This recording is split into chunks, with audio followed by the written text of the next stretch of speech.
All right, so let's talk about macro and micro conversions. Now, in its simplest form, a macro conversion is essentially the user's action that they're taking that represents the primary objective of your sales funnel, of your website, whatever that may be, right? So a simple example here is for an e-commerce website. Let's say you have e-commerce, Shopify store, drop shipping store, whatever that may be. The macro conversion is likely going to be them making a purchase.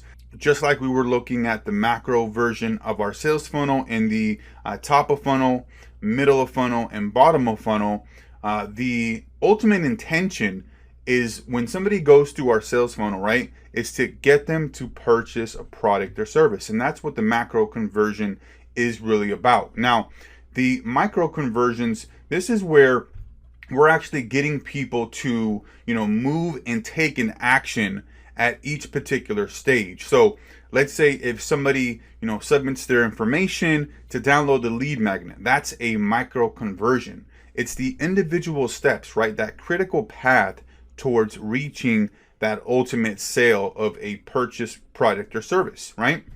So it's important to understand the difference here. The macro is, I want, X, Y, and Z to happen. I want this person to become a paying customer.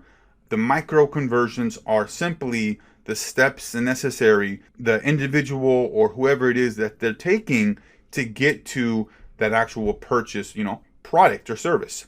So continuing with the e-commerce example here, let's say that you're like running ads on Facebook and you have like particular video that you're having for your product or service. Let's say it's like a cat product that you're looking to promote or sell on Facebook, and you have like a video of that cat product or somebody using that cat product. Now, the great thing about Facebook is that you're able to create retargeting audiences of people who have watched a percentage of that video, and those are going to be the micro conversions. If somebody watched 75% of that video, that's a micro conversion because they've taken action and they have shown interest, right, in that particular product.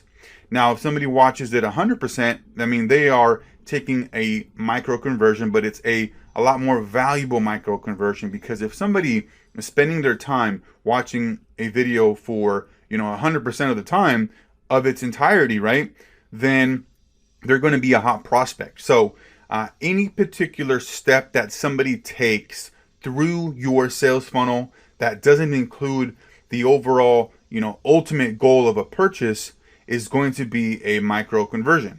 All right, so that's it for this section here, and we'll see you on the next one. Thanks.